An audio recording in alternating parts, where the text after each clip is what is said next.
Ezu Yaban Omo Mochi Omo Galamse no Omo Atu Omo Yabema Omo Amnesty no Omo Saba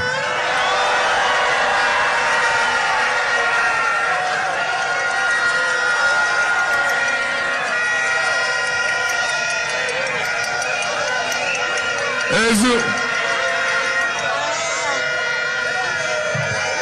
Yojidi say Emrebia Omo Fomie Omo Enu Omo ho Enti Yebeyi Omo na Yama Omo another chance. Our commitment to afforestation must be accompanied by strict environmental law enforcement. And this is why under my administration we will sustain the fight against illegal mining or galamsey.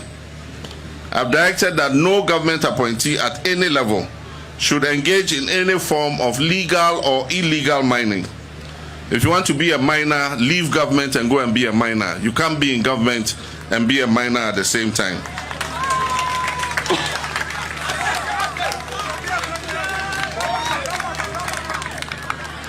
And I wish to reiterate that any government appointee found violating this directive will face swift and severe sanctions, including possible removal from office.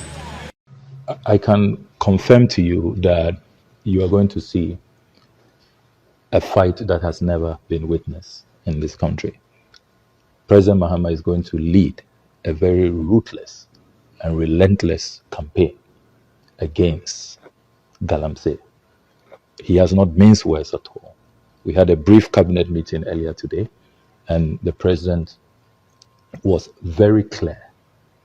There was no ambiguity that he will be leading a war that we have never seen to deal with this canker, this existential threat, once and for all. Thank you. Thank you, sir. Thank you, sir. Wish you the best. Indeed, if we were in some other jurisdiction, he would have resigned by now. By his word, he put his presidency on the line. Because now his own people have been found to be the ones engaged. All their party executives have, concessions and are doing illegal mining in forest reserves. It's a pity, but it's close to home, and that's why he can't deal with it. If you go to the districts, they talk about community mining. Community mining is the MPP party executives and the DCAs who are doing the community mining. And so they are the ones doing what they're doing. And so how can you expect him to fight, galamsey when his own people are involved in it? And so I don't kid myself that we don't have our own people involved. And the work of the NIMOS is not easy. They go to a community and the chiefs, the youth, and everybody come out and resist them. Abusia, mpenifo taka se anwa yadeje busia enye no anye ditua. Sa video ye hweye 2024 bra ya babekwa abato ano na His Excellency John Dramani Mahama woni ne NDC wonum bontoa na wonum edwa wonum anum ede akere yen de akere Ghana for se wo hwe se de galamsey hu sesem agi MPP for ensem na danko akufo adom poka se wantu ase a ode ne presidency beto ho ne ade no ano ene na John Dramani Mahama ene ba bi obekọ bia se wo bo Ade3 so ani ese yese nyame ya adom na se tie wo moto abama wo ba acha bosom mienu bosom miensa wo metu galamsey ase onua ena me ne wo kase no de ekoso o my Ghana ebinsi da e wa bakose mu NDC amonyukuo mu ekuku damfo ena afom nsase ni nyina afa menyi ni se wo MPP ni mpo na wote mpotemu ba bi ni nim se wo MPP ni a ye bepene ama asase ni mpo wonya bi mpo na wo de akakodi Gala ene yaga ba chichama Wontumi ama hu sensem bebre no ana eba na ensem amanfo bi busa ne se ade no ye na nka yetimi etu ase ena yapam obi bia na yinsase no se ni dadam yensuo se ni dadam yenuane yatoso de ye noba ye ne yefudie nyina se agina brane de a ene ye nanka ye wonyina so se obi a odi boni bia ne nka atwe na so ne ba ne se ne yenim tuemu pa sa ade ikoso gidigidi enso se ho de yempemua ebo she de she Ghana fo ansa ne ba ban mu nyina ye yiyeni ene ne ye tata obi a yesusu se wono de ezese yetimi tata no eno ena ma Ghana fo bu ofu papa ye omo e kire bie se wo hwe se de John Dramani Mahama de mra hye ne nsemu a wo ye NDC ni de ahoson wo ye MPP ni de ne mra na obedi no a na je sa asefem pa ne ye beka ya ono ankasa hye bo oye campaign bre no wo hye bo ka kire Ghana fo se omu a MPP fo achi wo mu nyina ye galamsey ni nyina wo no oba obeyi wo mu oba obeyi wo mu show obontoa no ebra na nanado se otu galamsey ase a ye ba na wutu galamsey a ne aba be chiwo no ono no bonto ka kire se ye chiwa nyehwe to abama ye ba ye bebie ama wapie we ye de bonto ase o mampani na nso so wo kan se wi ampa ye to abawie nse hye ben ene wo honum ya woyo aba be arehosem pa na chama Wontumi chie ya chi no 20 years awoko ene adwuma bia ye se wokokọ ye ya wode na asase koma obi ekowie che oni akro tusu galamsey a ene ono ena etwa so aba na yenya adaje na yentie nkomotwetwe kakra e wode ekoso o my Ghana mu na asefem areho ya abaye de botechi nke yemfa mboba omu NDC fo yechichi omu so mutu galamsey nyina ye jeja wo mu omu wo na omu case wo court nyina ye free wo mu nyina na ye de judges bebre no na ye de gum se de be ya case bi bebe bia no ye benya bi ni ye jeja wo mu se china bi ntino china bi asem ntino na John Dramani Mahama o peja judge fo bebre no china semti fi so no se sa judge fo ne be doso a china bi o munya position sa NDC fo ho chire wo mu ye de betimi aboa wo matwitwaje wo mu nti ne a judge fo no court dan won si bi ne so a judge fo na o hwie gum yenya daje ne yentie enkomotwetwe kakra akoso wadaro ma like video yi ma me na share for adwen kire bra ezu yaban omo chi omo galamsey no omo atu omo mu yebe ma omo amnesty no omo asaba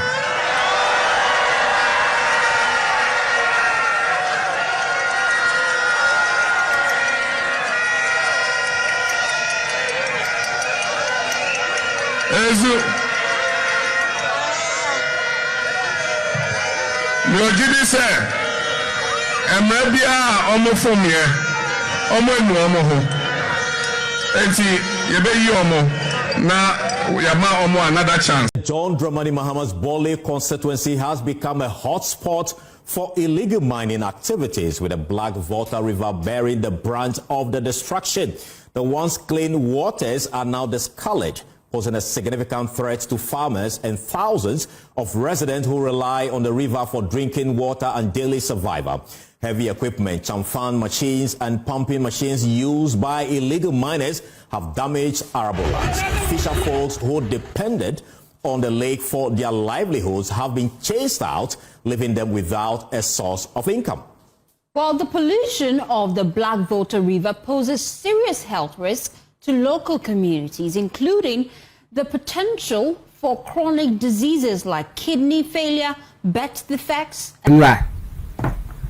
Assemble boy, even though na yinim nema kokoso yinim nema akosu abonten yinim nema enkofu akeka nema enkofu ahyehe kwakuba bi kwampo de utizesi ubi se ubi akoware na wokoware no esi the day before aware no na ubi ne oba ne kodaye na aware ni guye na chema kwa kan ho asem iti sa asem na chema kan no if you do no crazy so no wo de gune ni mase eti obehwe so etua de kadachi akun se no bebiri e wo ho ye mo de yehud yate ene de suspected de cause nyina no we could only come to one conclusion say chema won tuna de mo de betu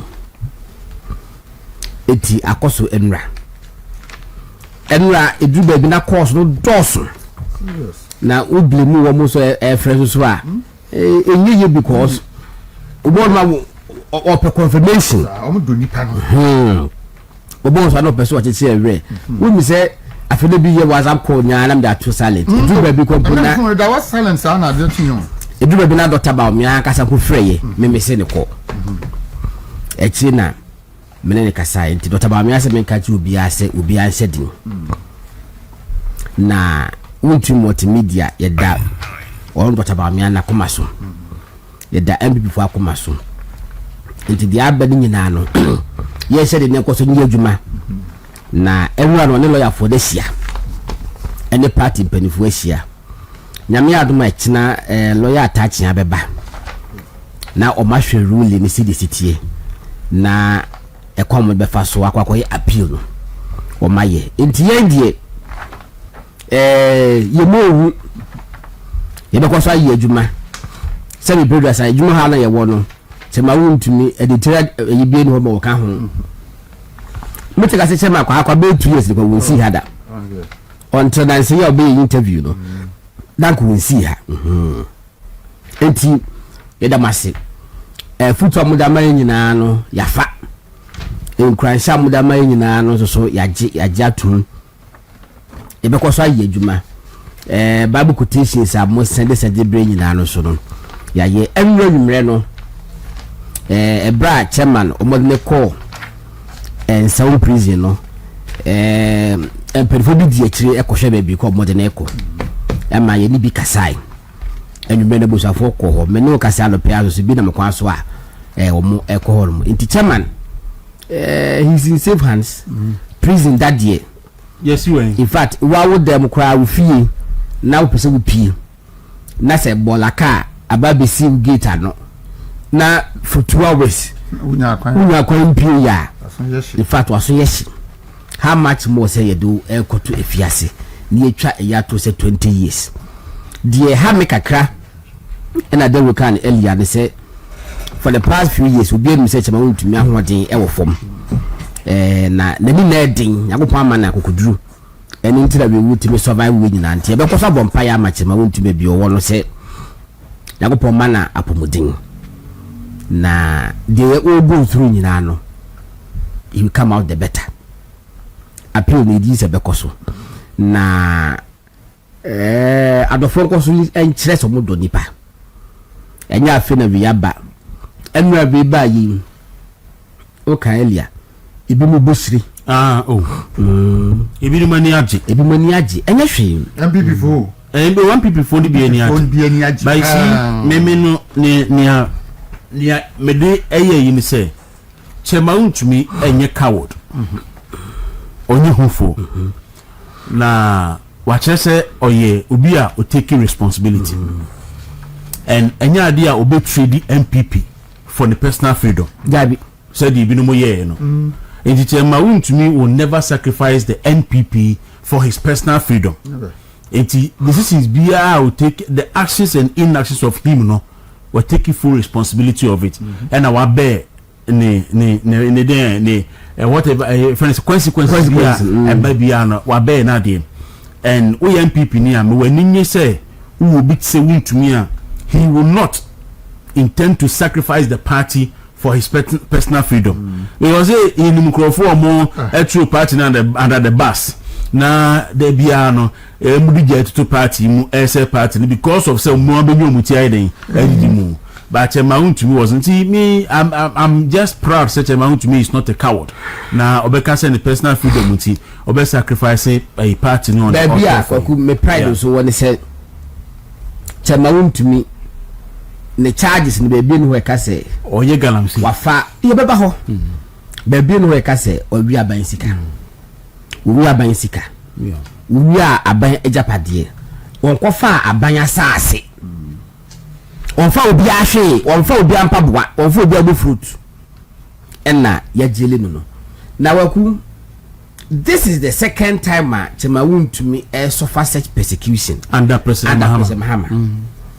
Na me chairman na minim chairman several years but na many no contact na breaking for so many years as well until 2012-2013 ho yeah President Mahama baye na was said that presidential task force on Galamsey and illegal mining what is our task force no not that time na Chema Wontumi company for hands-on mining na the office e whatever I think it's 12 and either to come 12 or 18 and na Chema Wontumi omutu mani sini so esi se na excavators am be kaya eye nyema basa ne nkofo lo mu China baye ya chichi wo mo immigration farm wo permit ni ade still na boss ho na display mu awie no mu na bunko to mo tete form immigration head office waku they thought they were breaking Chema Wontumi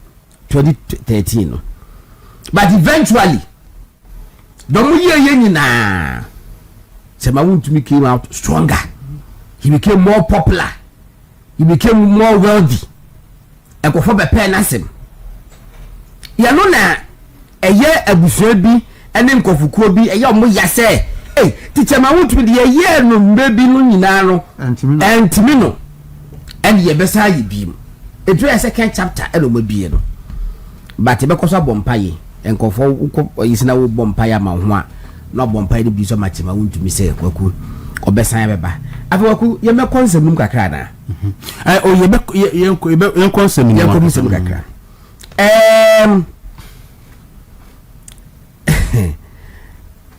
Mama starting freezing. Kwaku anopain anu ana se jame ye chade wo yade what say wo school to be kan tent we dey say is the school yakwa anu 59 page you know ruling no makinkan bi menkan ni nyina ba ya de bono ma bitimi tutu sisi baabia ni ho ye besa aka biem baabia ni ho no mo a judge no ni ruling o ka say chema Wontumi eye galamsey na mame enkohwe hasin ukenkan baabia o say conclusion judge no ni concluding statement no was it count 1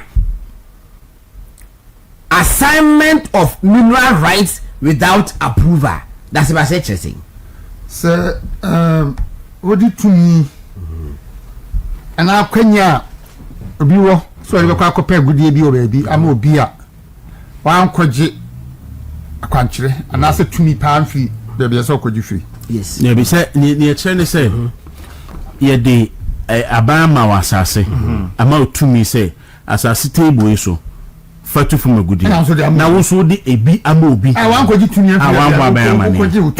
the explanation was saying the court has found beyond reasonable doubt that no ministerial approval was ever sought or obtained, and that the accused, that is Chema Wontumi, dealt with third accused mineral right by permitting a prosecuting witness to Henry no. To conduct mining operations. But I'm so disappointed in Daily Graphic. I was a Daily Graphic choy no. Omo ye galamsey we say mucho she ya headline bi. Omo say galamsey and mo di ruling e buy. Ruling na anka galamsey asem. Yeah bi. Eti Daily Graphic galamsey no. Omo ko ye mine no him go galamsey. E galamsey headline o maye no. Illegal. Court to not say to conduct mining operations. Now, we redeem ruling now. Mining operations, you know, a bra expert no call ya expert view. Court we seek expert view in the person of wisdom. Adane Gumashi no. Attorney General Busa Gumashi say obi reclamation ye can say what friend say a mining activity ana expert they say ani reclamation a mining activity and was say now okay say mining activity a Ghana mrano a chess will be a mining activity a we hear license and as we hear license expert Wisdom Gumashi say ampa we hear license and was supposed to say this will be decided to be money say one would just have mining activity no. I was a minister man no permit na expert ne say ani. But we galamsey. Was a reclamation one of the mining activities because Henry Okumuno representing who say we provide mining support services. Say according to case no. What I say? Henry Okumuno say say amount Okumu amount to me say no ban ho. Say na asase no opese okoye su adwuma. E no ka kire ne say asase na adwuma opese oye wo so ne say galamsey fu akoso akotutu amana wo so. Enti opese o reclaim asase no na odidua kupe. Na ogum no jitu mu say obeye because onususo enim say adwuma ne ye na Chema Wontumi de man say onkonya onkoye den onkonkoye en okọ samna boy asa Chema Wontumi asase so e na obekọ akoto say ye reclaim asase ne baby adua kupe wo so ampa. And then ogum say Chema Wontumi ka kire ne say ontu baby ayentuye no na on fa mu sika no en reclaim baby ayetu no and me bi sa me ho sem sabio sa asemi godon nyansa ewo mu ne se na wo kuku asa ho sa amanfo abetu galamsey atutu amena guso meseda ase bredi asase no baby aye ntuye no se ko tuwo na fa sika na fa bekata baby etu na na be ko tunu sika be so na bekata ho you know it doesn't make sense it's your lawyer and your peer could be nimbi say okay one mremu no say na kind assignment of this say before say we dey cry ode adwuma be ma obi sa no on fa dance die mra na ye kire say che mount me ye den e ka so nkoye galamsey ho o say adwuma ni ho o say che mount me di nyanim ko kuma ase say onkoto mfidie onkoji mfidie nkoye adwuma efidie ben a o say ayi a friend is saying bulldozer. Excavator. Or see bulldozer. Okay. Okay, kind. Bulldozer. They go cut. Okay, kind. Crata na. You and Rogo minister a bulldozer. And I see bulldozer. I find a galamsey. You cut them. You cut them. Even if I'm passing a mount to do anyone. Yen say illegal man you know the excavator na bulldozer and count. It say the judge should know say the intention no enye to go and degrade the land. Na mo bulldozer there you dey reclaim asase. Enti nipa na ko na bia the intent and purposes of adwuma the man no wan koye e no no eye galamsey ya wo se an me de me hwa yi na attorney general asemo a wo ka no ene ayi no media no mudi na chema ntumi de menyini ba wono beyond reasonable doubt no asem we do kan ni na there is absolute doubt. In fact, starting a unit on year quotations we can say even in criminal prosecution. Yes. Said that critically be hokrana and see a buadema accused person. Yes. And we know what say also you should circumstantial evidence. Yeah, because it doesn't happen in a criminal. Chairman, what to me say me.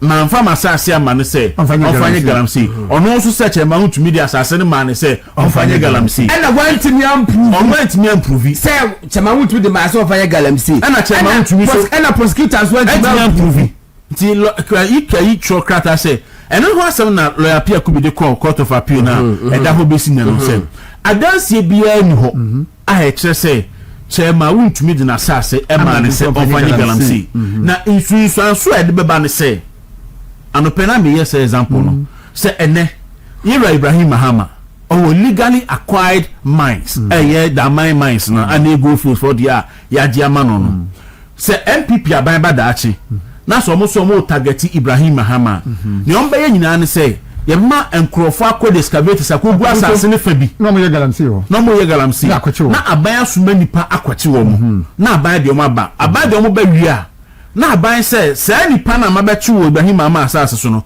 me use no as prosecution witness na ya bi say nipa ne say asa na wutu gold ha o si Ibrahim Mahama na de man Ibrahim Mahama that me many company here be fa man ni mo bia so their mind na ye chinjeje that's what we say had there ye won no so ntwade ni fi ya kase bo bebo kanti ye ha enti aye na ye chinjeje a je na show say and na asema prosecution witness na attorney general kan no sabe pepe na si wo ha because nipa ne say or the assassin man so fanya reclamation or so man so fanya galamsey ye cars e wo ho no ye kohwe cars no nyina e wo DVL e wo ogum ni din etuo enye ma agi nyina no e wo ogum ni din and ogum ni say e wuntumi ne de man no wuntumi so say enye me na me man ka so ko esa wo ene judge ni so za na che dia meje prosecution witness so any ya kasa prosecution witness agodon e hwana obia why bone na emrache no na aban say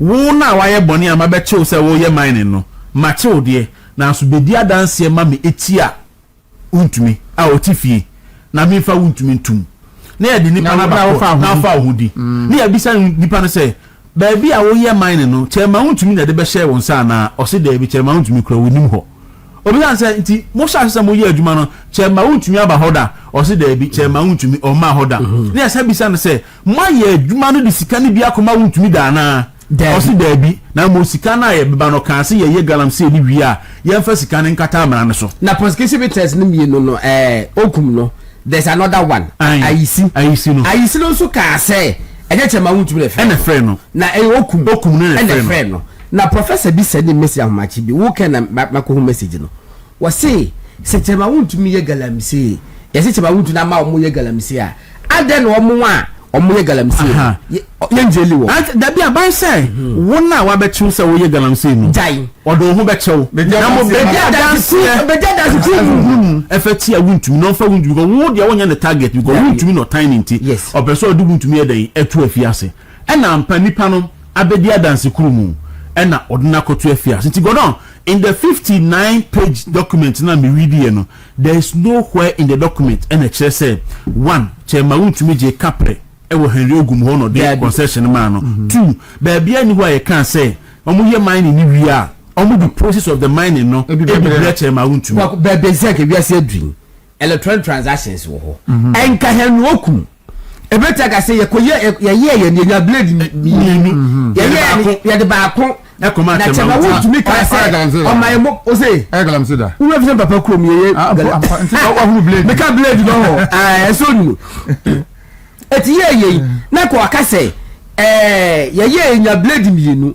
ye de ba ko sika e ko ma Chairman Wontumi na number wo de ma ye say ye mfa ye no ye ni momo ana say ye bank transfer ana say me ma me ba we ele ko say Chairman Wontumi abusuani Chairman Wontumi waka bi say me fa say ska bi ma waku bibia evidence bibia say ma ko pie ye en say Chairman Wontumi wa asase yes a watua ho ka na ye ne dia na opeso ye galamsey wo so a ade no no anye ne mining na so wo obi na baye we read 59 no pages no waku I can tell you say about two-thirds of the page no centered around assignment of deed and how assembly na assignment of deed so ba mo obi aye adwuma na wan kwaje permission no and free minister ho ade ne ba ko no be bia no they term it illegal mining activity I want this Alex yes me ba cho Gideon and Eric na ho ma send bibia mama no pen say minister revokes the mining lease of Adamus kwaku fatu so me hwa ade Adamus no so a mining company say we be hu a good wa himfa hey na okay but fatu so mami correct minister revokes Adamus resources leases over illegal mining where the April 28th 2026 yes Minister of Lands and Natural Resources Mr. Emmanuel Amakufibua has revoked the Akango, Salmon and Nkrofo mining leases of Adamus Resources Limited over illegal mining activities and multiple breaches of the country's mining laws. And the list. No, so say obi breach mining ayina ye jini lease no. Obi ye no kwan obi die. I'm Jano and I'm going to be a quick. It's very said the aunt when Baconia and Fanny Coco. No, or more revocal license. But you look upon who share minerals and mining act now. A chances will be a breachy. Sanima will be so I didn't assignment no. The diploma will be now a permission from minister. And also will be quite legal mine on assassin. And I want to engage illegal mining now. I want assassin swat. Straight away you revoke you. Your money 90 days. 90 days. So better I acquired him. Yan twaso. Yan kwa this page. Where this year your story. Was it the decision follows investigations by the Minerals Commission, which established that the company engaged in unauthorized operations in violation of the Minerals and Mining Act 26 to 2006. Act 703 and related regulations. The same Minerals and Mining Act 2006 we are on the board about Wontumi. According to the findings, Adamus Resources Limited unlawfully subcontracted its mining operations without obtaining the required ministerial consent. And then the same charge. And then the Chairman Wontumi them 20 years. Adamus and Angela list. Contrary to Section 14 of Act 703, the investigations further revealed that the company undertook mining activities without approved operating plans or valid permits from the Chief Inspector of Mines in breach of Regulation 81 of the Minerals and Mining Law. Next one. Baby, quite the air decade. Some go fight China for mobile two.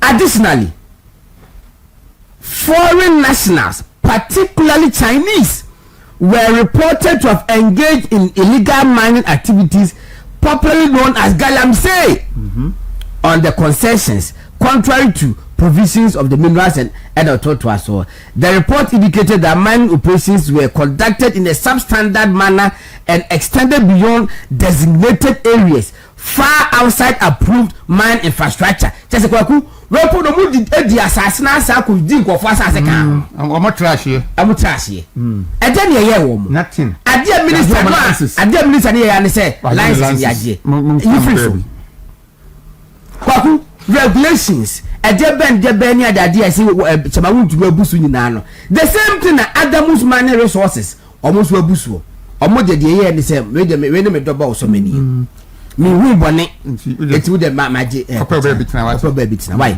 kokoko ye dwafo fika onya anu nyina mo fa ko lam ko ye dwafo na we die we de me ne betwe me de ne batum eti ade a aye no me no me de nyame aye say MP for penifo eye press conference and they captured it aptly say you are a political prisoner. Oh yeah, Wontumi didn't go through prosecution, he went through persecution. Now why a political prisoner and then ma akoso ni na akere enkofo mo keka say ese Wontumi eye e ma nkofo e galamse ho wa mo ye galamse no where are they omo mo ye galamse ho no omo wo hen enemremu usikasem obi akoyi wadwuma amawo na wo send ni sika ekoma na bank momo ana besoma wo bi na diapo emu miensen de hi no mo kan no call to say anase chema Wontumi na ene henu okum no wo penase ma akwa ache na yere say enti koye galamse e wo masase so ska bele bia no di e ma bi na fakata amna so na ono ya na owoni mfidie papa bi no ankono ankoye no wonu wanya nisika no amfa bi ankata bana no so na bi na amna na wo ba bia wo tu ya fa be galamse wo ho chama Wontumi ha no wa report ama Western Regional Security Council ama mo de nkofo aba ho enna wo se eja wo be reclamation enkube mo de enkube ba 20,000 cedis ama ye yiti enyini a ne ya che sa na tie na enna he no okum no ese tu baabi na baabi wo tu wana ba kata tu ha wiye ne ko kata ha so a wana ba kata ba fu abeda na se betu ya na fa ya tira sinkrofo nsa asese ne etu be kata obusu aka se cheba Wontumi so ho ma ho eti de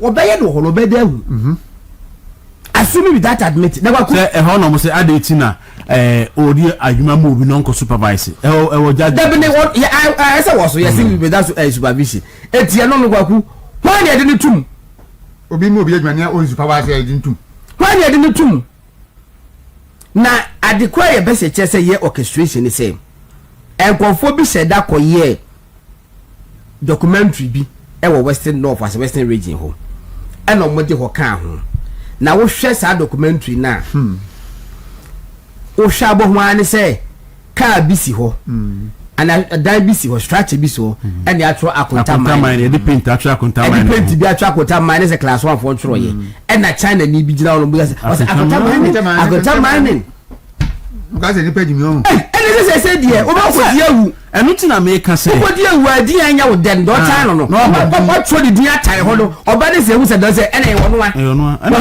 circumstantial evidence, and the mamma typical example. Yeah, ma, and the end the chest say, God, if you are singing now, I say, so about convict will be on criminal charger. It will go beyond reasonable doubt. Yeah, in fact, circumstantial evidence, and could will be. Say, Abia, will be with a say, will be ye. Obi comfort. Na one day we baby car jack na otade be si no waye say ya han no glass no metals na say no mutime ye yeah it the one signature to no it area ho no e ba be edu e ho bi ya wiom bia no sakwa no so no kwa wi ya no the jack na babaye and na one day obi die ye hu ye o say the jack eta na aye yi yes enu echi wu ne ye hu say na wo ha say die eti enam say eye jack and na wa yusu de die chenchi na ewa ye chenchi mu a ahaye wonoa ahaye wonoa ahaye wonoa enti sade a ene bi so yi wa ede na chese ye wonoa ede na chese won confront say ye de sade ya so you have to prove beyond reasonable doubt to say I want ye ready improve yes enam say we can say the ene ye wa emra so can say anytime bia we ye judge na ye dey assemble to no wadwene mu ye okesere ni bia pa buamani aye bo no kwadu no sa na emra ne so the just no ba ntimi prove ama criminal prosecution say ye dey assemble to anim na say ye ntimi amokwadu na mo obi ahu se pefe se wa ye bone no a na say eyi a buamani aye bo no kwadu no because we ni a criminal case na ye dey asema ba evidence in ka ho e here say ye adwene say we say na na wontumi de ande wonyi because me the baby agodon me asem nyina baby a me se me menti asere say me o masase obi atufa aye galamsey wo so wose me de asase na ma se koye reclamation na me si kotu baby a yentu ye no na fa musika kata ne yatu ni so na me baby a wutu ni so e de ba ne ko akokata so se wo ye na wo say me si kotu na woni me nchi sika no a ne ye wo se ma bo pa se kotu ana wotini prove say me tu ye no minya gold se na agodon kan blade mi ensa me ma ne ba ko na me fa bienu ana me ma mienu ma me fa ba ko a ne ye hu se ono so so age ayi illegal mining no enu bi process no bi ba we there one wa nyi ni sika ansa na oko two ye so osan kra di nanum kokuma se koje bulldozer ema no bulldozer ye fa nya mining ye de reclamation two osan so say okoye no osan kotu baby ayentu ni musika ene kata so chema untu ni baby awutu na na osi debi wa ba hoda osi debi onsuma obi ama hoda na no an so osi minko dua minko kata so no na minua kube ampa wakata bi so asiane wadua kube no osi ane enti janya na judge na misa ne say wonyi ni say wo kata so abi osi kokata wie no ena wutisi ho a wagasa wo kotu na obisa sa na chama untu anya na nipa no obisa no so ye small scale miner it's a small scale miner there na onim kwa fa so ye small scale mining nti Ade3 no so ni chama untu anya krata ansa na oje concession because ye small scale miner godon krata sama okoja asase a wo ye nkrata ne asase wura wo ye nkrata ne minerals commission it's a small scale miner a wo so ye adwuma 7 years there no be say be adwuma asase so obi fro se be ye adwuma no wan kan chen se me nya krata so na we say chairman no ma man nkrata nti chairman di for wa man nkrata why you now you say na de wa nyi nkrata na okoye de oni for oni for ya ban ni yusu no editia wuntumi tia Auntie Swansea Sandra Swansea formerly of GBC so what I say good morning to you all. Let's all take heart. You all know it's deliberate. I'm watching you live from Asofan. Pachofa ni bra on the 25th and the 15th of July 2025 yati ha obi an kabishi no eni Attorney General Ghana mampani a wosi ni Attorney General Dominic Ayeni eno tro krata akoma iyokufo se Abanga Yakubu eni Joseph Yami na godo minim se sakrata no behwehwa na ka yankin kai the content o de amano ni yankin kai sa content me da the project for 15th of July 2025 na no central phone share mu Attorney General na ye ba afi pepepe mu ni afi pepepe ni because abe enu afini na wotwe kura ani ebisa na na afini na wotwe o say onu kura no on kai onim hohwe on kai class one iroko enfre Abanga ni Yamida Attorney General MA press conference e brief obia enka bibia enti afe aba Abanga Yakubu eni Joseph Yami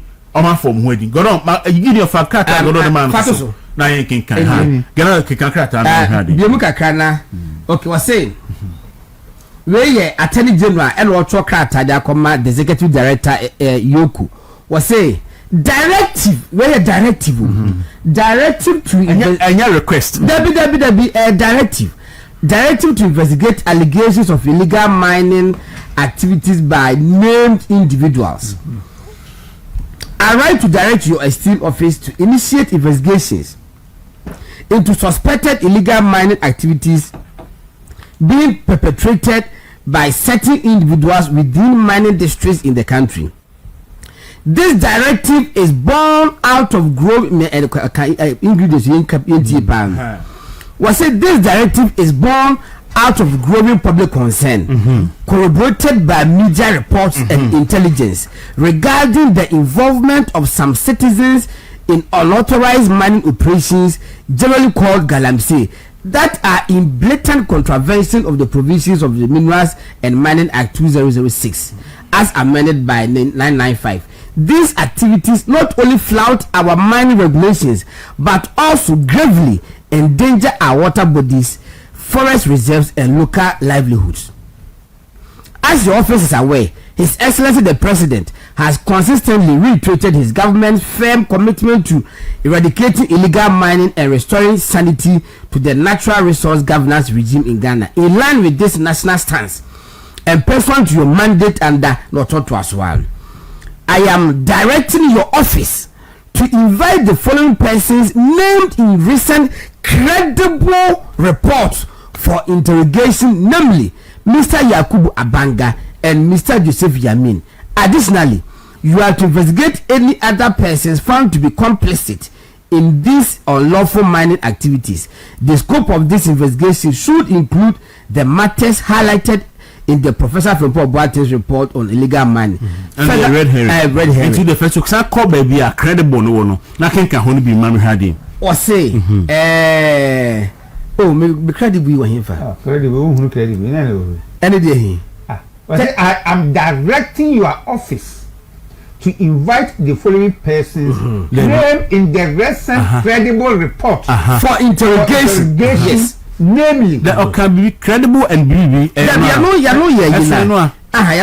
Was say born out of growing public concern, corroborated by media reports and intelligence. It's one growing in Crawford Kase Abanga and Yami. The Galamsey. Yes, need your force so media phone can answer. Corroborated. Okay, so media for and sana abayin so apiki intelligence. Yes. As national security is why you're doing. And I say a credible sources. Yes. And you know, Iyoku enfe Yami. Well, directing what someone see Yabanga nka ho. No munye remu. 15 July 2025. And then 21st July 2026. Yenfre will be Ama NDC Deputy General Secretary Mustafa Bandi. Yes. Ababonte says so we no do Musa kan Joseph Yamin ene Abanga eno no Bandi do report NDC. And Yamin no say mo pa mo mechi ye be kire mo kwan mo fa so nya sika e dey election 2024 winning na me kwa homa so me koba onim say MPs mienu wo hono ma o ma henfo NDC MPs mienu ma o ma henfo abom so bo galamsin. Yes. There's nowhere I chema untumi personally yenya bibi atia ne se oye galamsin ma me kwa homa no so na me ni lawyer Maurice Sampao entwetwe enkomo kakra lawyer Machi ayifa yi ni me je so obinya me pa cho na ohu ye de aduma fi mu ye pa ye de nyankopon ase em say last week na oba ha na ni nyina ni ye di nkomo de fa chema untumi asensem a ewo court yi ho asem na endra chema untumi e court atemu aba me no kase endra chema untumi annafie amoye ya hopere so ene ye de no eko ensom wo de ye de layman into layman ti ye kinkan krata na bia na ye kind with layman friend say understanding ni layman eyes wo de wo ye mranim ni so many years in practice. What me a judgment ni mu na etesen my credit between me and my member the first expose mamu and that expose me for mu bia ye my na my district want to be abro. Okay, media especially expose me say 20th July, yeah, that's a new. I can match around 3 a.m. Come on to me now. It is once and once sending messages or sending me all the court procedures, rulings, around 3:30. I'm sorry, I make what you sorry, messages from them. I don't know, come on to make messages. Go online. Okay, no service boy to say, a person make us and say no. minimum diana minti no nti no bi na me frɛ na me chairman ade no say ochina me court na no NDC for me no ba me nkyɛn be pesika say o ma ti say e be ma no 20 years na ebetu ya mo kokotɔ na me de excuse you aba say often say otukwaya mo nko na ebe jiri no because that is the information and I tell my class oh and for any true they any true if I'm a friend no be me opinion say lawyer me to me say me kokota na me say chairman no kokota there is the issue bench warrant against you you go court but they are full candidate and 20 years there is too much no say lawyer and the American say me court but the corner give this me in the dream and say me psyche me out because me go from omakasa no legit me who say they are saying the truth and you know they court but we sentence me 20 years na me see them say church na tomorrow to be how do you know that sentence the truth say no say so really strong and I saw like a chairman if the chairman need to be called and now about 6:30 and I tell my friend me say no me say me call me na me case e buy Mahama no chairman to be case na ever so thousand yeah that's fortunate you know me say no 300 Ghana cedis na papa plane na be defended me because any other no chima ba court me call so a me be tija na me the minister me na me just me before media message attempt to me at sending me near with the phone so any audio voice near and you know me say judge now but to me adjournment no good na judge the ma conviction me 20 years no me say wow hey imam bohi if you know any exposure media ma but judge never judge but you so hey la madam mo no say NDC for me no mba na hono nti kana no go bet no no so mo de ye den o say I say ga be ba mo for me so say informant be up okay no video me na me ka se min kiro wo say ko bi wa ya so me bi aye deal ayo bi wo tu twa ko ko de say aye o ma me bi ameka bi akire wo the time ka kire me no say 20 years me da fi come because we say ana 20 years and ade abaka me no make sure say come out to be who na tell na 20 years so I won't be and let's say man was seeking advice say uncle court na monko because the one you don't shoot better and so make it person say you are running with justice oh the time I want to be catching say about 80% me back akra na me video me want that to be the other mawo na ma printing na would show the whole world what happened before Chebauchi went to the court. He knew the sentencing and he knew that no more years.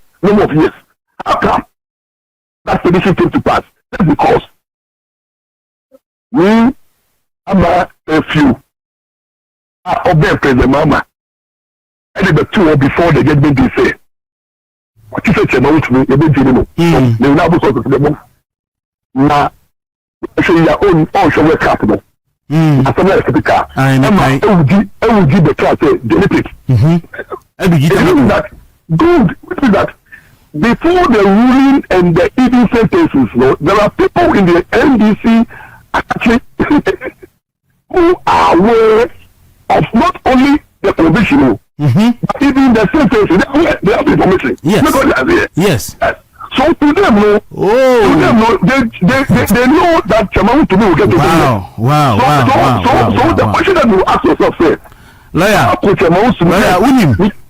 no. Ano me na o ka say ya no. Nya information kra me nya na ma me ho adwiri me kase kire say. Wonim say judge no a sentence Wontumi endra no. Ni kunu ni ora kana shigbe. Na kana shigbe nso one of the petitioners Oma Yeche Wontumi de on Martin Pebu na Oma Yededa accuse Wontumi and the petitioner say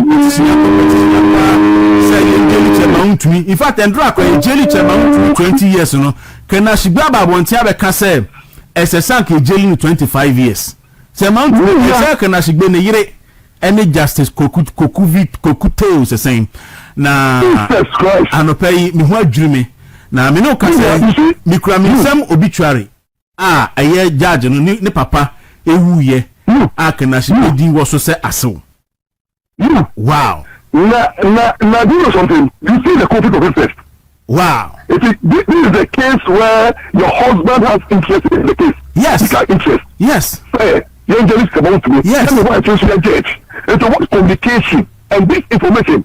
So by the time that can say your petition, we need to petition against the judge. Wow. We say a petition. I will say, oh, Wampa. Me no hear maybe this information must go on.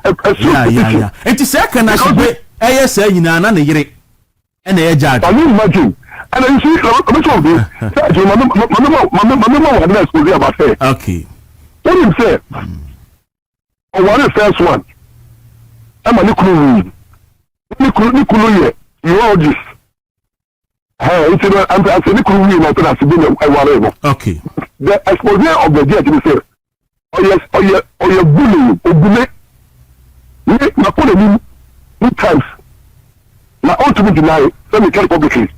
The colony on the case are able to software of fellows. Reverend Anan, na judge issue best warrant. Now, why are you not going to obey Jenny? Now, me say, I don't know, not because she have a quarter. And I can tell you what the man could be on your hotel. That's a big bully. What is it? No, bully, even me and the classmates who so bully me, okay, to me. I mean, even a court on me. We never a court on me. One day case will court to me. Or the case on the chamber. This is what I say, Rampa. Oh, no, never bad you. Let's see class now. Oh, you also did it. I'm saying, I'm say, who class you? Or much of money to make it. Let me say, what you say, my lord. Wow. You mean by you say, Mama, also 4 hours with them, say, my lord. Adane, came out to Anna, was a court. My lord, my lord, we never say that. Let me tell this. I'm also say, who want to say the number of the video? We are going to be alone. Who then I can say me. And the minister so. And so at the end of the day, no, all or suffering will say, we really crowd politics, we really the da, we really charges of for the Ghana. So nada. My case, we need to get you can pay yes, and I bear down for you, also for the crowd and super father. Also for the super father. If you mean that you can say, oh, you bully, because will be a bully. That's what it does, bully the way through the trial. That's why we were able to do the trial this month. And the revelation is that this man is the husband. When they say in the home, they were discussing which case because that's it. Yeah. And she has an interest that should be jailed at all costs. Then this expose the person should be pulled on it. Let's petition the Chief Justice and then quash the ruling. Say it is biased and has no conflict of interest. Okay. The NPP should do that immediately. It will mean that the information will come back because you cannot have somebody who's interested. Okay. Council, I mean, yeah, we clarification is a judge in a ba ekune ekenasibe. It's a direct but they the same thing. The same thing. Yes. Because look at the Libya bar. Let me say the family should place. Yeah. Because that's it. Yes. Who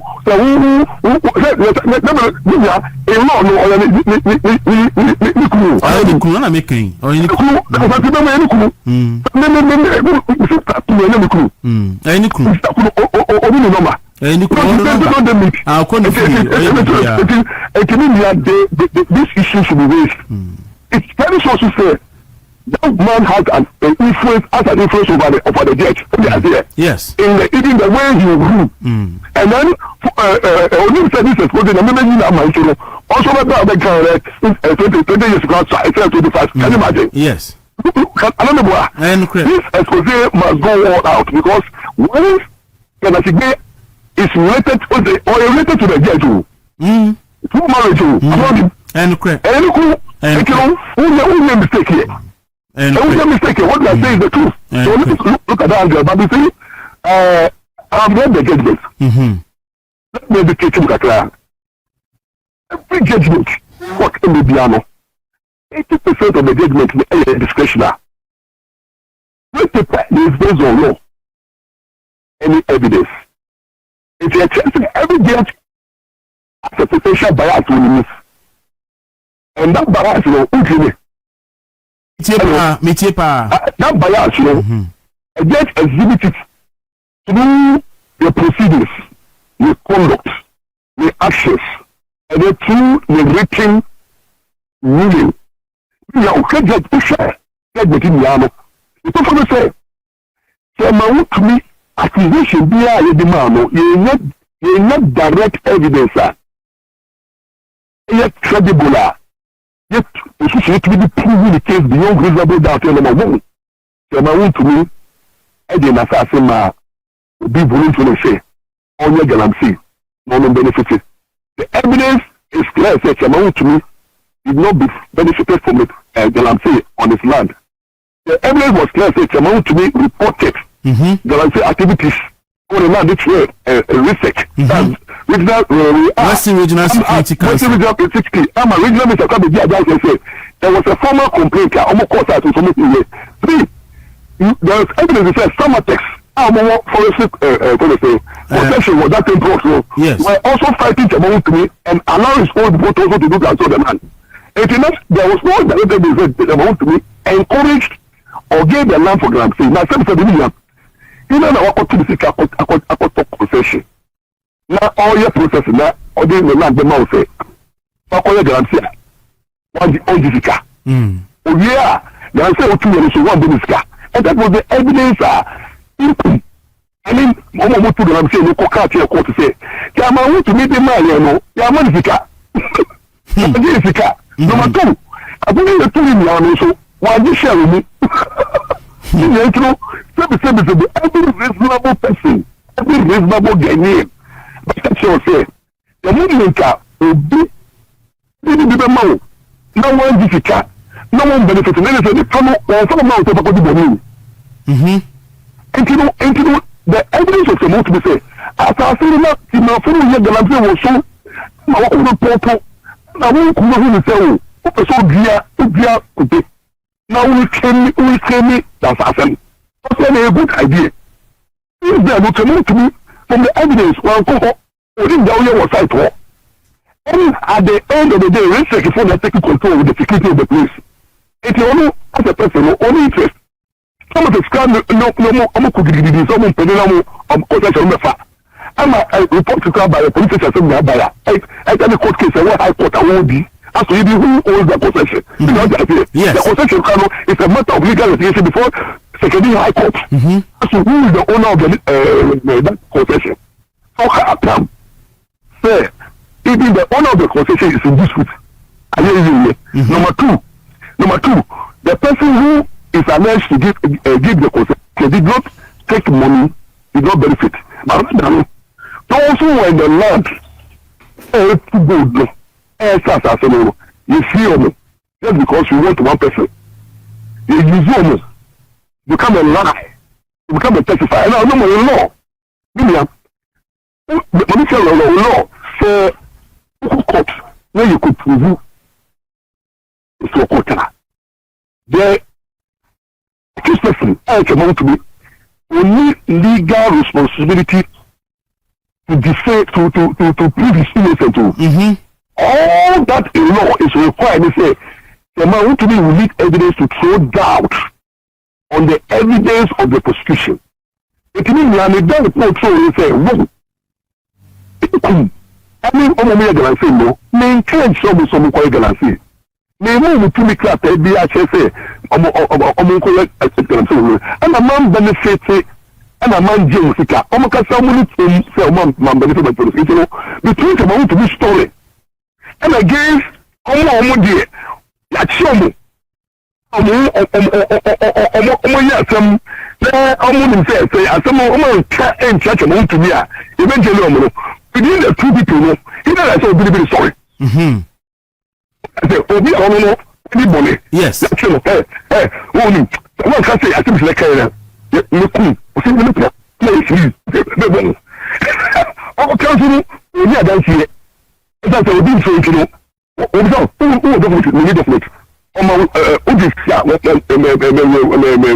Mamaniska. I didn't know who benefited, no man benefited. It is a judge who analyzes the evidence. No, the man to me raise it doubt to say he did not encourage people to go into the site. And that doubt, no, I can tell you, in law, it's enough for someone to me to get the appeal succeed. It's a minor prayer and say there should be a immediate signing of appeal. You raise the issue. Or even the biasness of the judge can overcome, you know, but the first supply legal team, but the relationship between the judge and then Ashibe. It's part of the issue of bias against the judge in an appeal. All this one, the accused didn't know the relationship between the good. Yeah. If you have no now, it's always from the case. Because of what interest this is a net evidence which we come back on appeal. The judge was not clean in terms of how he handled the case. Was there were interested people behind him. Because what you mean, when they say Okoye declared to me acquitted and discharged.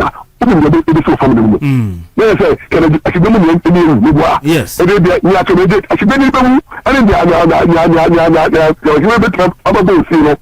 He chose that one. And I can tell you that the appeal is like a success because one, appeal talking the created this and I think there is no way of thinking. It's difficult to influence a created than to influence one judge. And I think there is no opinion. It's in the same grounds of appeal. The judgment is against the weight of evidence. A judgment now, and the evidence doesn't support the conviction, and that alone, the court appeal will do justice, and then even a bucket can go to the Supreme Court. And then the issue even they're saying that who's out the judge is so biased and I saw contempt. He was in a hurry to bury justice. Even when in the written address, the judge will say there is a constitutional matter, except who go to everyone interpretation from who. So when book of they say go to the only for street because I say if the judge don't in the dia authority see now let work with here. Because some people say, just get one. They say, assembly by the percent, they got down with 24. You put it for sure, so they will follow. You pay for some of the machine will come in. You can remember, constitutional issue is still a matter of the Supreme Court. And the last place is Supreme Court law interpret and satisfy what lawyer for it. Now, I declare the judgment on the vote. So there's hope. My prayer is a court to the colleague vacation. ABI, you be fan, chairman bit to the media, human be about to be met as if after my hearing about. My current legal vacation, you know. What we can do is that your family to be your family nation for a pending appeal. Okay. You bomb by say, Georgia, over council, over to my grant. Who can say all everything is the Diana, you're dealing with who you consent can only family nation pending appeal. Where are the moment? Yes. Yes.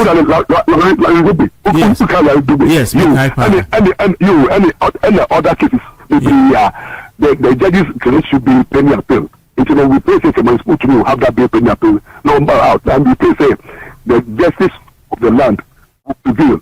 But maybe at the end of the day, no, yes, who will judgment, not judgment, you will criticize you. Was there the BIA, who is servant of the people, and now judgment in Korea, the only thing someone to do with them. I say, anyone that attack your percentage, but we can attack your judgment in the ruling. The judgment is true, that's a judgment in your small. I say, that one is allowed. If your judgment is incompetent, that's your judgment incompetent. If your judgment doesn't make sense, we tell the judgment will make sense, and then name salt. I say, attacking of the judgment. And you know, to me, you know, the whole judgment, you know, once you start say, it is based on bias, political interest with you. Because you guys, them kind of apologize with it. There was a time when President Mahama was pushing for speedy trial. Okay. But the Roma came out in other conversation. They decided to say, I don't know, case is so one day, case is no. But so call on your judge. Case is within the fast part, a JD conference. That's what the Roma said. Also, I could be winning a JD. Okay. And then President Kasano only say he has got to consult the Chief Justice on the issue of the name.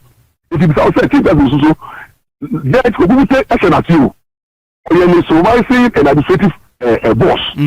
If you know, the Chief Justice might either I thought we corrected. We'll call the judge to please speed up. And then the political interest is that you see that everything that the judge did was to provide what was happening on social media.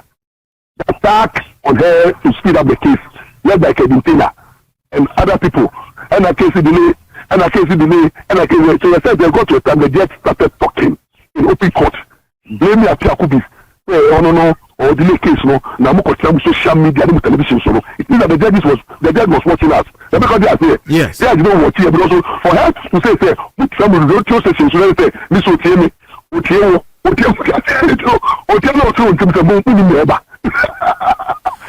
I see. The judge will listen. Yes, only listen to public opinion. Yeah. And then I to the sense the whole case that precisely will grant a change in the case. To the say NDC will be at the my best. Will be complicated or complicated say you are engaged to me as or you cease to be an NDC member. And all their bets already. And it can tell you say, and you see, we should be very careful what we are doing to the judiciary. And if our judges are not up to the game, when our case we need a month for running political comments, the judge was quiet, the judge was not worried. I said, I could be now only the near area on the case back or join it. Now the tweet has in for case to be 7 years. Other cases 8 years, 9 years. Now would you need the 6 months council delay? It shows you the political interest, the political motivation, political judgments, the decision you can describe because of all that has happened and how they do expose. Let me tell you, there will be more expose. Let me tell you, the bus every year. Yes. If the first expose about if the most an expose back now, so expose we don't trust this current justices. Yes. And then expose competition power. They will destroy evidence. So we are waiting MPP to come forward. All the damaging evidence we have against the judiciary. We also make it available for some people to start. We will start removing some people. And they are so. Lawyer me that say, branding team that say, planning church team out there, man. We be any best ever. All right, I'm saying, Lawyer Maurice Sampao, and Yatenika or ye private legal practitioner, and or the account. That's what No. And the other program say. And I should go to the penny. Can I be the penny? And the Kwaku TV. Any lawyer Kwaku VT. And then yes, I can Kwaku VT or Drake Kwaku VT. I'm so Kwaku TV. Now, for a you day, a unit to swear on some papa we know. Funeral poster in him. Penny for say, Uchemua, Ibisawas. Intino, funeral poster no, and I was so now, sir. Ube who say, okay, be your children, the one. Ube who say, after. Justice, her ladyship, Justice Audrey Kokuvite. The next one, Mrs. Priscilla, Numelo, means you didn't Numelo Ashibi. Or no, the year can Ashibi. Now, could decide I'll be who in-laws, no so, in-laws, no, engineer, Dr. Kenneth Ashibi, Anna, I don't know any. Mr. Celia Thomas, who said Thompson, Anna, and the Ora can Ashibi. Na yire pani ena ye judge na ndro de chema Wontumi tumu no kana she ben so no one of the petitioners petition say ye fa chema Wontumi entum and o leading advocacy eto aso as ye fa chema Wontumi tum na ndro de chema Wontumi tum wie no o san ba bonche be kan say 20 years ni so engineer san ke ma chema Wontumi 25 years enti kana she be ena na yire penny and a chairman Wontumi atumi Kenashigbe so a petitioner. Okay. Yepa. Kenashigbe a petitioner. And Oma ye negere penny edi chairman Wontumi Adane edi atum. Nti we no a conflict of interest. We can say enye negere direct negere. Now I say crowd again negere penny. Nti conflict of interest. Sure. Abra omuchi Yesu no. Na yodin ko gina amaradufo nanim no. Ba akokura de no hu se dabi papa we ni tanti no de na ba wonye boni bia. Bet se beye na obeye de be so oman na ninti de nipa no pese o moye nti no. Bia no fo. De akosui NDC fo padwuma ye yo Mahama ntimi ama wo mu bi. Na efibra mo kire chema Wontumi so wo hwese de commentary koso de omoyo mo social media so a de NDC supporters no pen se omo de chema Wontumi betum enti ene ye ba ye ntimi ama madwuma ama mo bu afu ye nya de ba akoma beto mi yem ne be ma ebufuo no kra mo bu afu ye nse ye ntimi ama madwuma no eno no ebe kofom no ene ye fa chema Wontumi entum ma wo no mo enti dia womo ayen enura no eyeni ma bebiri omo ni so mo yesa party manakoma beto mo yem because chema Wontumi dia NDC fo mpenasem ben se wo ye o mampani wo ye judge wo ye whatever now me say o man na yetimu no ye the constitution ane ye mra horo na ye dwuma na so dia o mfa no nya dwuma na emom wo de dia o party fo pe ene dia wan kasa wo pe abaya dwuma there is God na debia na obu be no se de nantwe podua anka ne patch no aba din se betumi aka konfo nsem na emo wa se obi a wasua wakosua history die ansa hu se uye bibia obe apply history na usua ye no idi ami enobi say the finance minister say why obi say na say mi say sikasemi no ka so this time you get the sikano are useless o was you Uganda sikano useless as toilet paper no I catch any so jeni ba ko say hey take him go and do to him as we do to toilet paper and idi ami o yes ye na fi twen ho say and I guess baba okay I meant to be film say nyame ado o de tie ye kware ne say e betimi akokakran nti o de tie free oni ye betimi nyame ado mbekwa appeal ne bi ka say appeal no kwampo de ya say appeal ye decide ya still na chema Wontumi e be she prison say betimi for bail ye betimi apply for bail na me nyame case na be say be de ba no okay Maslok yes said na Tamakulu CEO oba kronfo no ono ye bomu kwa so ma wie sika di wone ne director of operations Daniel Azim kwaku ye jeli said na Tamakulu 10 years Daniel Azim 5 years ye jeli no woko appeal last year woko appeal no na ye ni asem na e no akwa apply for bail any amani bi in fact what the Supreme Court okay Supreme Court a money bill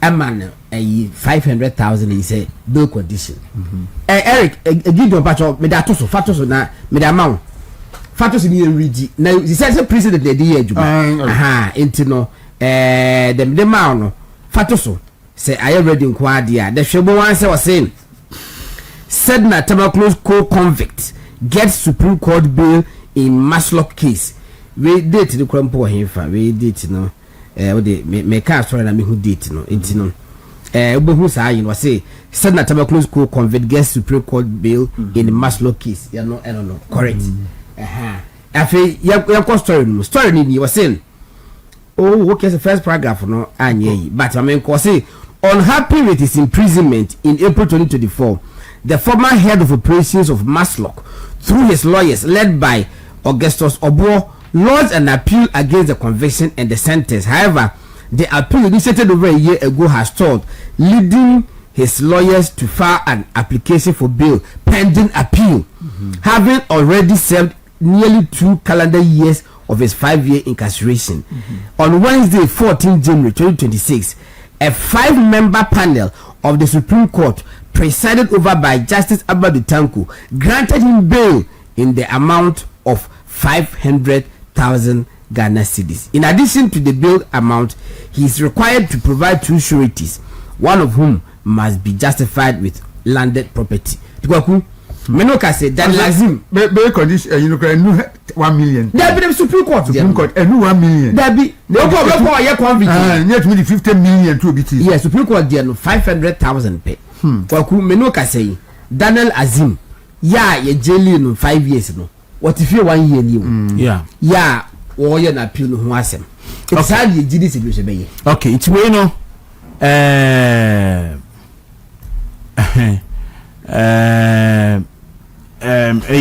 mbacho me ma videos bi ma yenwi na fi wi a yento ade na godon say eyi e friend say eyi for no e friend say NDC for no ahafano ho yen fa ba bi e say MP ni DC ni to go ahafano south east Abeswa forest video no mo fa media mano ntino Gideon fire wo wi a ne yakọ win na fi yama mo ebeton ade no ensoso aba ne yama ti obi agromu aba ho okay timbacho ma yenkohwe video no ni kan fa tie fonko ayahafo ano ende nansan ya enche kra na ahemfo wokru ni so ebo MP NDC enya ahemfo no kra kromafo nyina ebo mu tutu se omo ye galamsey ho before that no na NDC blogger bi edika babontin abeye video say omo tu galamsey e won potem ho meboa yes so make us say yenye omo hwe ejibacho me yenfa hafo de no ne infa charity for ye wi a ne yakọ win na fi yato enkomo no so yenkomra sisi a galamsey diga ko lo wajio onyega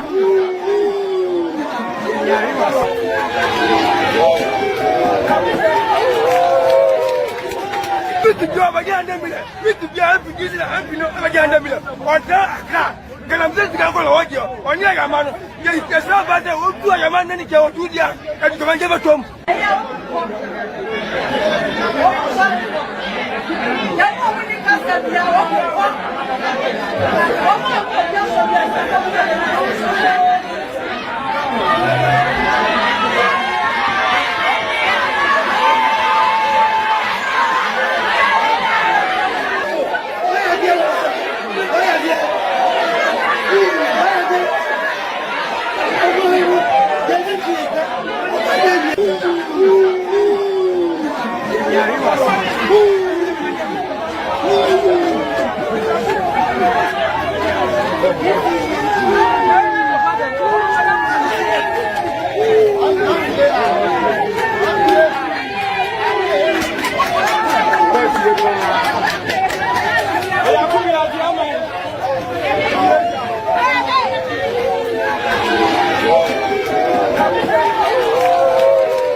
Brenti ye de no besi ho go no ejina semeti we ye ahafo ano go za so se ho ye fa abesuma ti DC any MP na ye bom sumbo se omutu galamsey ewo empotema ahemfo ni kromafo nyina ye den abo mututu before that no na NDC MP for Awin say yenchi nda de so me bo a na ho so na ahemfo ho so abodwa kumudwan agunsa ade agu mo MP3 so no so eye galamsey me yenko he sa video ni ma sana media mokwan yenko hwe no so emra. So on Monday held a news conference urging Lands and Natural Resources Minister designate Emmanuel Amakofibua to protect the Tano Area Forest Reserve, which has been infiltrated by illegal miners despite a ban on such activities by the Traditional Council. It accuses the MP for the area, Oscar Oforilabi, of involvement, alleging that he formed the Galamsey squad and hired thugs from northern Ghana to work on his behalf after the NDC success in the 2024 elections. So when Nananom had this issue, we called Levy. Levy could not come. So Keb, who is a special assistant to Levy, came to the palace, telling us that all those activities going on, the power that the authority that he had was from Levy. And that squad, Karim, Farouk, Baron, they were those people who are working in the forest. They are working in the forest. And whenever you ask them, they will tell you it's Eska Ofoli Labi, who is the MP, whom they are doing that work for. According to the Traditional Council, Oscar Ofori Labi has ignored their calls to address these concerns, prompting them to call on the regional executives of the National Democratic Congress to intervene. However, the MP reportedly responded with abuse. The council also accuses him of collecting 200,000 cedis entry fee from groups to enter the forest reserve. As we speak, Honorable Labi has never honored our invitation to meet with Nananom. Nananom engaged diplomatically with the regional executives of the NDC to call Labi to order, but he abused them. He went ahead and collected 200,000 entry fee for groups to enter our forest. Consequently, Nananom has no choice than to write to the Ghana Catholic Bishop on the 20th to help appeal to the government to stop Labi and his gang from these notorious activities. The Traditional Council is calling for a joint effort from the government, Forestry Commission, media outlets, and all security agencies to stop the destruction of their marine forest reserve and protect the environment. So now we want to appeal to the government through Forestry Commission with all the necessary institutions to come to our aid so that the forest could be protected for us.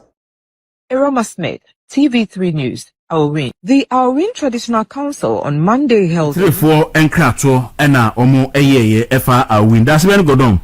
Enti MP no ena yedna bay. Na you see and drag no for now last week man pani Mahama kan simbi. O say o chama pesa video nabo. Kanu furiata ewa abruchiri. No there are some na court. Now unfortunately the case will not be decided by Ghanaian judges. Unfortunately, the case will not be determined by Ghanaian judges. I don't use unfortunately they qualify because the Ghanaian judges they are can you open and pay judgment aba from Kanufurata case no. Now Ampeni Mahama was right. Or say TV3 for now publishing. I am Shada Kofa Ifiho. Or say the respondent Kanufurata has not been credibly charged or credibly been shown to engage in any wrongdoing in Ghana. Anyway, a news card that judge near or US abontenso. Edia to just say, Kanoforiata, no credible charges, and you preferred Yetiano. Again, yentre any credible information be say. Why Boni Bia or Ghana? It's Mampeni Mahama Samokas. Unfortunately, the case will not be decided by Ghanaian judges because if a Ghanaian judges they are it's persecution now. Nani ekano ibini persecution second of Rata or Ghana has a year and they're not winning that. Bringo for Yata back, bringo for Yata bag, no?